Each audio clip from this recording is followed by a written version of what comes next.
할렐루야. 주님의 은혜가 오늘도 여러분 삶 가운데 가득하시기를 주의 이름으로 축원을 드립니다. 에베소서는 골로새서와 함께 거의 같이 쌍벽을 이루고 있고 아마 같이 가야 된다라는 측면에서 거의 쌍둥이와 같다라고도 볼 수 있습니다. 무슨 얘기냐면 에베소서는 교회와 그리스도와의 관계, 주님과의 관계에 있어서 교회를 어떻게 설명을 하느냐 하면 교회는 머리이신 예수 그리스도의 몸이다라고 이야기해요. 그래서 교회론이라고 이야기를 해요. 그러니까 교회의 본질에 대해서, 성도들의 본질에 대해서 이야기를 하다 보니 주님과의 관계성을 가지고 계속 설명을 합니다. 그러니까 에베소서가 가지고 있는 특징이 바로 교회론적으로 교회는 예수 그리스도를 통해서만 설명이 가능하다, 이렇게 보시면 돼요. 왜냐하면 머리와 몸의 관계로 이해를 하시면 머리 떼어놓고 몸만 설명할 수가 없다는 겁니다. 그래서 교회를 설명을 할 때 교회는 예수 그리스도의 몸인데 교회는 반드시 예수 그리스도를 통해서 규정이 된다는 거죠. 그러니까 어느 누군가나 어느 세력이나 어느 물이나 역사라든지 어떤 현상이라든지 사건과 사고를 통해서 이야기되는 것이 교회가 아니고 반드시 예수 그리스도를 통해서 설명이 가능해야 된다는 겁니다. 그러면 교회가 그렇다면 성도도 마찬가지죠. 이제 교회의 특징입니다. 근데 골로새서를 가면 골로새서는 이제 머리에 또 집중을 합니다. 그래서 몸된 교회의 머리가 되시는 예수 그리스도에 대한 얘기가 골로새서의 얘기. 그래서 골로새서와 에베소서는 비슷하고 같은 듯한 이야기인 듯 하면서도 자세히 들어가 보면 그 포인트가 각각 머리이신 예수 그리스도와 몸된 교회라는 측면으로 정리가 됩니다. 그러니까 에베소서와 골로새서를 같이 병행해서 읽으시면 상당히 유익하고 도움이 되시고요. 그도 그럴 것이 바울이 감옥 안에서 에베소서, 빌립보서, 빌레몬서, 골로새서 4권을 쓰다 보니까 생각을 해보십시오. 2년 동안 4권의 성경을 기록을 하니 그 내용들을 다 지금 거의 암기할 정도로 바울이 기록을 했으니 에베소서와 골로새서가 상호 보완이 될 수 있고 상호 연결이 된다는 건 당연한 겁니다. 한 시간 동시대에 같은 장소에서 2권의 성경을 교회론적으로, 기독론적으로 예수 그리스도에 대해서, 교회에 대해서 설명을 하고 기록을 하다 보니까 두 서신서는 완벽하게 조화를 이룰 수 있다는 거죠. 상호 보완이 되는 거죠. 그래서 지금 이제 에베소서는 우리가 계속 묵상하고 있는 바처럼 그 머리가 되시는 예수 그리스도의 몸된 교회다라고 하다 보니까 잘 보십시오. 머리가 되시는 예수 그리스도의 몸인 교회다라고 이야기할 때 제가 이제 계속 말씀드리는 거지만 예수 그리스도 안에 있다라는 말을 골로새서에서도 이제 또 얘기를 할 거지만 예수 그리스도 안에 있다라는 것은 바로 뭘 이야기하는 거냐면 예수 그리스도가 머리가 되어 있다라는 거의 다른 표현이에요. 머리가 되신 예수 그리스도, 그 몸된 교회라고 이야기할 때 몸된 교회의 머리가 되어 있다. 그게 바로 누구냐? 예수 그리스도. 그걸 다른 표현으로 우리가 예수 그리스도 안에 있다. 쉽게 얘기하면 몸이 머리에 제대로 붙어 있다. 그러면 그게 바로 그 머리 안에 있다라는 표현. 그래서 그리스도 예수 안에 있다. 결론적으로 이야기하면 예수 그리스도 안에 있다라는 건 뭘 얘기하는 거냐면 늘 이상한 환상이나 이상한 그 환상적인 느낌 같은데, 몽환적인 느낌 같은데 사로잡혀 있는 삶이 아니라 머리로서 주님이 제대로 기능을 하고 있다면, 예수님이 정말 머리처럼 역할을 하고 있다면, 아니 역할이라는 표현도 그래요. 완전히 존재 자체가 예수님이 내 머리입니다라고 완벽하게 저건 머리는 예수구나 누가 봐도 알 수 있게끔 삶 자체가 예수님이 머리가 되어 있어요. 그러면 그것은 예수 그리스도 안에 있는 삶이다라고 이야기할 수 있습니다. 그럼 삶이 머리가 되어 있다, 예수님이 머리가 되어 있다는 얘기는 뭐죠? 뭐든지 예수님이 우선이에요. 뭐든지 예수님이 앞서는 거예요. 예수님이 하자면 하는 거고 예수님이 하지 말라면 안 하는 거예요. 예수님이 급 우선입니다. 요런 라이프 스타일, 요런 삶의 스타일이 바로 예수 그리스도 안에 있다는 거예요. 다른 게 아닙니다. 그래서 지금 그 관계를 이야기하면서 그렇다면 이제 성도라 하면, 교회라 하면 그러니까요. 그 교회의 머리가 예수 그리스도니까 관계적으로 보자고요. 머리와 몸은 늘 붙어 있어야죠. 떨어져 있으면 안 되지 않습니까? 좀 상상하기도 좀 흉측스럽지만 예전에 뭐 영화 같은 거 보면 왜 이상한 괴기 영화 같은 거 보면 머리를 들고 뭔가 나타나는 이런 이상한 회개망측한 장면들 있지 않습니까? 이게 지금 혹시라도 교회가 이런 현상 가운데 있는 건 아닌가 우리가 좀 돌아볼 필요가 있다는 거죠. 머리를 들고 다니는 것이지 그건 머리에 인도함을 받고 있는 것이 아니란 말이죠. 머리가 이끄는 대로 가고 있는 게 아니라는 거예요. 몸이 머리를 들고 다니고 있다라고 표현을 하고 있지 않습니까? 참 무섭고도 정말 흉측스러운 표현이에요. 몸이 머리를 들고 다니고 있다. 말이 안 되죠. 자, 그러면 이제 우리는 그리스도인으로서 머리이신 예수 그리스도와의 관계 이야기하면 머리가 우선이요, 머리가 앞장이요, 머리가 앞서가는 거예요. 머리가 이끄는 거죠. 그런 측면에서 머리에 몸인 교회는 머리가 제대로 붙어 있다면 이건 머리와 몸이 제대로 연합되어 있다는 표현을 쓸 수 있죠. 그래서 그리스도와의 연합이라는 걸 이렇게 표현합니다. 머리와 몸이 잘 연합되어 있는 것처럼 우리 교회와 성도들은 예수 그리스도와 연합되어 있다. 그럼 또 연합되어 있다는 건 뭘로 보면 알 수 있습니까? 그리스도 안에 있다는 게 역시 머리이신 그분, 그냥 그분 따라가는 거 아닙니까? 연합되어 있다는 거는요, 바로 그겁니다. 동일한 표현이에요. 또 예수 그리스도가 우선이냐 이거죠. 예수 그리스도께서 앞서가고 있느냐, 예수 그리스도께서 이끌고 가고 있느냐, 그게 예수 그리스도 연합이 되어 있느냐 아니냐의 증거입니다. 이런 측면으로 교회를 이렇게 점검하다 보면 비참해지죠. 오늘날의 현실은. 그냥 아예 목을 잘라서 끌고 다니는 그런 형상이 되어버리고 있으니까요. 머리를 잘라가지고 아예 질질 끌고 다니고 있는 형상이니까요. 우리가 머리와 연합했다면, 정말 예수님이 우리의 머리라면, 우리가 주님 안에 있다면 다른 거 없습니다. 정리가 다 돼버렸어요. 에베소서 골로새서를 통해서 정리는 싹 다 끝났습니다. 새로운 정리를 위해서 새롭게 살펴볼 필요가 없는 거예요. 연합이요, 그 안에 있고 머리가 되신 예수 그리스도라면 이 모든 원칙은 예수 그리스도로 예수님이 이끌고 가는 거예요. 어느 누가 끌고 가는 게 아니라 예수님이 이끌고 가시는 겁니다. 그러면 몸된 교회와 성도는 따라가는 겁니다. 그게 연합된 거라는 거예요. 그냥 따라간다라고 뒤에 서가지고선 뒷공무니만 보고 가고 있는 것이 아니라 그 모습 자체가 연합이 되어 있다라는 걸 이야기합니다.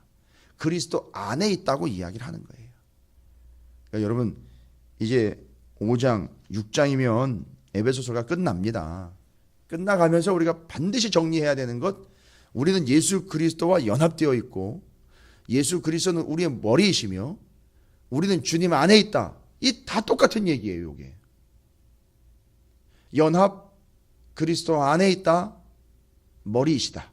그러니까 우리는 머리이신 예수 그리스도가 이끌고 가시는 대로 따라가고 있느냐, 이것만 점검하시면 됩니다. 그러면 우리는 주님 안에 있는 것이고 주님과 연합되어 있는 겁니다. 자, 그러면 잘 보십시오. 주님과 연합이 되어 있다 보니까 생각해 보시면은 뭐 답이 다 나옵니다. 주님과 연합되어 있으니까 우리 몸은 예수 그리스도를 본받는 자다라는 걸 표현을 하고 있습니다. 지금 오늘 말씀에서 5장 1절에 바로 그렇게 시작을 하고 있어요.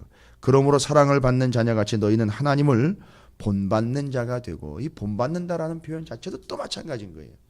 연합되어 있고 그 안에 있고 머리가 되시기 때문에 그분 따라가는 거니까 그게 본받는 거예요. 결론은 이게 다 연결이 되죠. 그래서 그리스도를 본받는 자, 그리스도와 연합한 자, 그리스도께서 머리가 되어 있는 자, 그리스도 안에 있는 자, 머리이신 예수 그리스도를 온전히 따르는 자, 다 같은 얘기입니다. 정리 끝납니다. 이게 바로 본받는 자라는 의미에 대한 아주 확고하면서도 풍성한 의미들로 지금 벌써 시작이 되면서 이야기를 하고 있죠. 그래서 예수 그리스도와 연합한 자는 예수 그리스도를 본받는 자요, 예수 그리스도를 따르는 자요, 머리가 되시는 예수 그리스도 안에 있는 자. 자, 그럼 이러한 사람들의 삶은 어떠해야 되는 거냐? 답은 다 나왔으니까 예수 그리스도만 따르는 거죠. 예수님의 머리가 되어 있는 거예요. 교회 안에 분명히 예수님의 머리가 되어 있어야 되죠. 그런데 다른 무엇인가가 머리가 되어 있죠. 다른 누군가가 또 머리가 되어 있죠. 여러분 이게 비참한 겁니다. 머리는 하나여야 되거든요. 근데 머리가 여러 개가 달려 있어요. 그 참 이상한 괴물 가운데 메두사라는 그 괴물이 하나가 등장을 하는데 그건 머리카락이 아예 다 머리카락 한 가닥 한 가닥이 다 뱀으로 되어 있죠. 무시무시합니다. 그리고 제가 말씀드렸지 않습니까?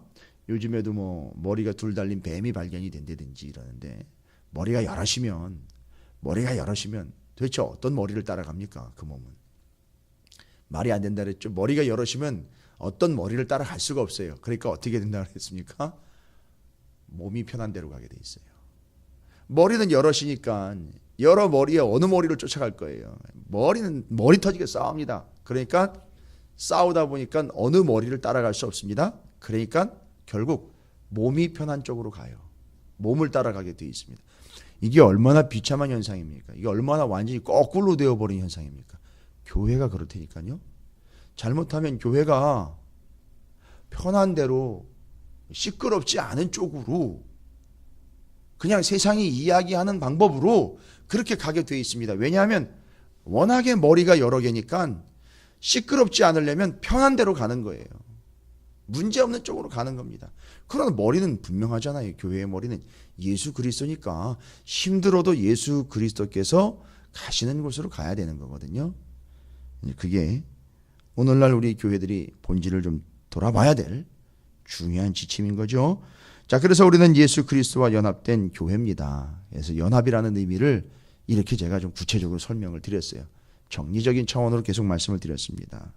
자, 그럼 이 연합이라는 측면으로 보자면 우리 그리스도인들 성도들은요, 연합이라는 측면으로 봅니다. 그러다 보니까 우리 그리스도인들은요, 어떤 측면으로 설명합니까? 더러운 것과 연합할 수 없다라는 얘기예요. 우리 성도들은요. 그러니까 우리 속에, 우리 안에, 성도들 안에 하나님의 것과 세상 것이 연합할 수 없다. 뭐 공존이라고도 하죠. 같이 있을 수가 없습니다. 교회 안에 하나님의 것과 세상 것이 공존할 수가 없어요. 이건 말이 안 되는 겁니다. 그래서 사도 바울이요, 쭉 그런 연합이라는 개념으로 쭉 계속 설명을 하면서 결국 하고 싶은 얘기는 요거예요. 또 성도 안에, 교회 안에 어떻게 하나님의 것과 세상의 것이 섞여 있을 수 있습니까? 이건 연합이 아닙니다. 그건 연합할 수가 없습니다. 그 두 가지는. 그러니까 정리해야 됩니다. 요 이야기하는 것이 지금 3절 이후로 보면 음행, 더러운 것, 탐욕 이런 모든 요소들이 지금 거론이 되고 있지 않습니까? 그 말도 안 돼. 그게 교회와 성도들 안에 섞여 있는 거에 대한 지적입니다. 근데 이것들은 같이 연합할 수 없다. 섞여 있을 수 없다. 이렇게 얘기를 합니다. 잘 보시면 3절부터 뭐 음행, 더러운 것, 탐욕, 그 다음에 누추함, 어리석은 말, 희롱의 말, 마땅치 아니한 것들, 다 이 모든 것들. 또 5절 같은 경우는요, 그걸 다 받아서 음행하는 자, 더러운 자, 탐하는 자, 곧 우상 숭배하는 자, 이들을 다 이야기하죠. 그러면서 이것들은 그리스도인들에게 있어 믿음과 공존할 수 있는 것들이 아닙니다. 그러면서 뒤에서 뭐라고 얘기하냐면 5절 끝에 그리스도와 하나님의 나라에서 기업을 얻지 못하리니 라고 이야기합니다. 이 기업을 얻지 못한다라는 건 반대로 기업을 얻을 자라는 말은 자격을 이야기하는 거거든요. 그러니까 이런 것들이 공존하고 있다는 얘기는 자격 없음, 이 얘기 되는 거예요. 자격 없음. 기업이라는 것은 하나님께서 주시는 것인데 하나님 나라니까 이건 구원을 이야기하는 거 아닙니까? 그러니까 자격 없음입니다. 자, 이런 것과 연합되어 있거나 이런 것과 뒤섞여 있다. 그는 어떻게 판별이 됩니까? 그리스도와 연합된 것이 아니라 자격 없는 자, 땡, 탈락된 거예요. 자격 없음으로 탁 치부해버린 겁니다. 기업 얻지 못한다? 너는 자격이 되지 않는다라는 거예요. 여러분, 기업이라는 말이 나오면 이스라엘 백성들은 제일 먼저 기업 물을 자를 생각을 하겠죠. 룻과 보아스 이야기에서도 기업 물을 자의 제 첫 번째 타겟이 포기를 했죠. 신발을 벗어버리는 바람에 룻을 책임져야 될 책임이 보아스에게로 넘어간 거죠. 첫 번째 그 책임져야 되는 사람이 신발을 벗어서 나는 못하겠다 했으니 그 사람에게는 원래 자격이 있었지만 그 자격이 보아스에게로 넘어간 겁니다. 지금 여기 기업이라는 걸 이야기할 때 우리 모두는 하나님 나라에서 기업을 얻지 못한다라는 건 자격이 없다는 얘기죠. 자격이 없다는 얘기는요, 그 앞에 나와 있는 거 있지 않습니까? 누추함, 음행, 더러운 것, 탐욕, 지저분한 것, 이 모든 것들 때문에 그 더러운 것들, 말도 안 되는 것들, 도대체 연합할 수 없는, 섞일 수 없는 것이 섞여버린 결과, 자 이제 그 사람 나쁜 사람이 아니라 그 사람 나쁜 사람, 그 안에 더러운 것이 있어서, 추악한 것이 있어서 여기 3절부터 5절까지 기록되어 있는 이런 추악한 것들이 섞여 있어서 그 사람 나쁜 사람이 아니라 바울은 뭐라고 얘기합니까? 그 사람 자격 없는 사람, 이렇게 되어버리는 거예요. 기업을 얻지 못할 자격 없는 사람. 그러나 자격 있는 사람은 누구냐? 예수 그리스도와 온전히 연합한 사람. 정리가 됩니다. 그래서 그 자격 있는 사람을 뭐라고 표현을 했느냐 하면은요, 여기 뭐 감사하는 말을 하는 사람으로서 이런 더러운 것들이 없는 자로, 우리가 표현할 때 순전한 자라고 하죠. 깨끗한 자. 그게 자격 있는 자라는 얘기예요. 그래서 첫 번째는 예수 그리스도와 연합한 자로서 그 예수 그리스도를 본받는 자로 언급이 되어 있죠. 두 번째로는요, 더러운 것과 연합하지 않은 순전한 자로서 자격이 있는 자. 이게 교회와 성도란 얘기죠. 여러분, 끝으로 성도와 교회는요, 어떤 존재냐면 열매를 맺는 자들입니다. 열매 맺는 자들이 드러나게 되어 있는 거예요. 여러분, 드러내려고 하는 것이 아니라 드러나는 자들이에요.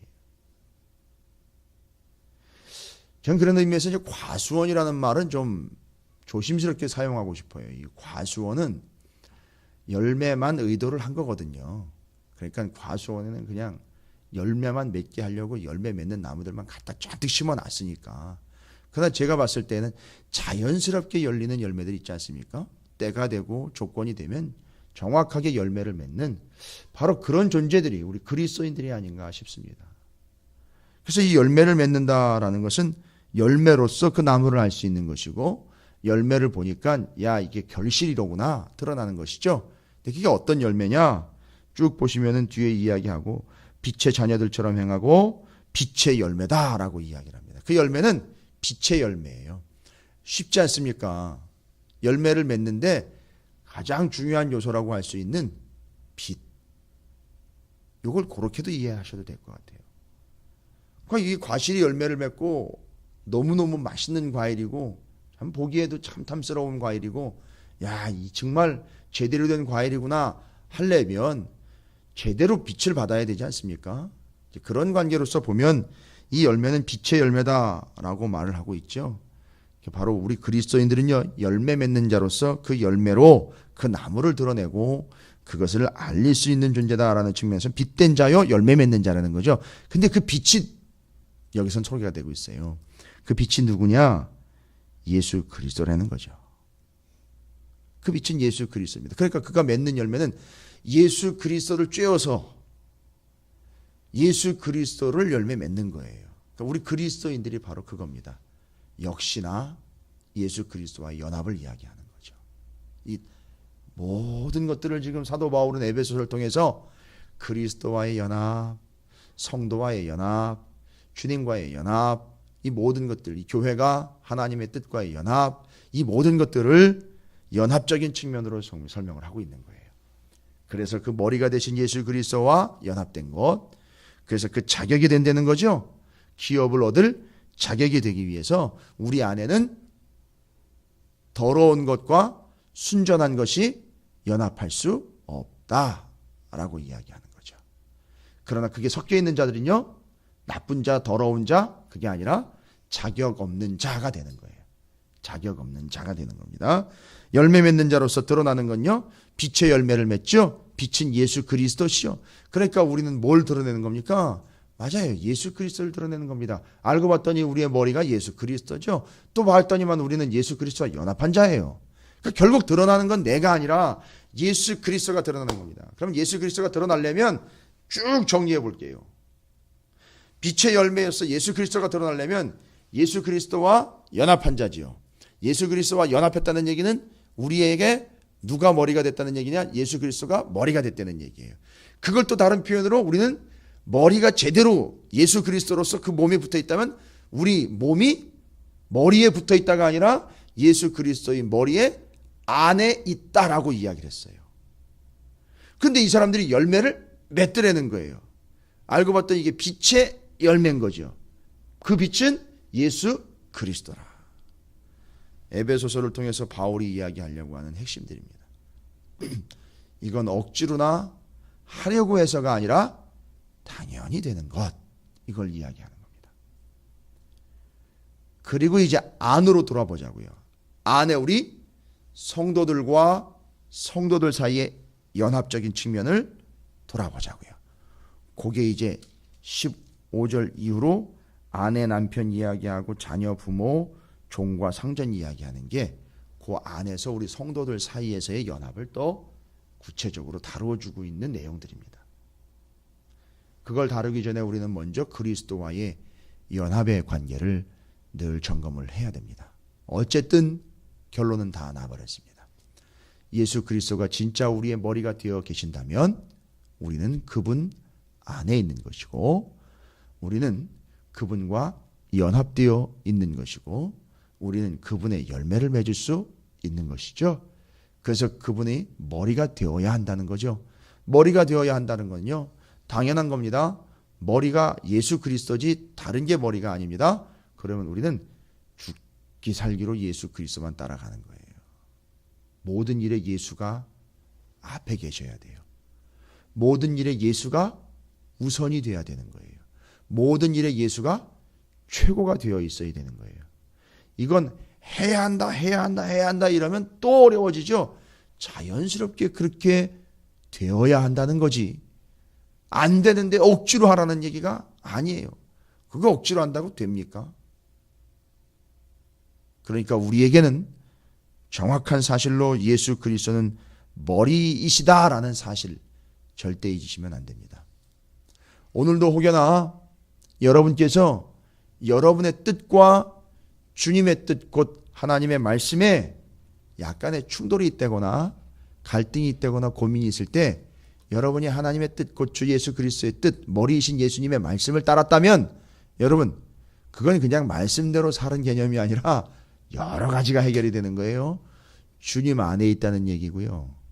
주님과 연합되었다는 얘기고요. 빛의 열매를 맺었다는 얘기예요. 그리고 그건 오늘 말씀으로 보면은요.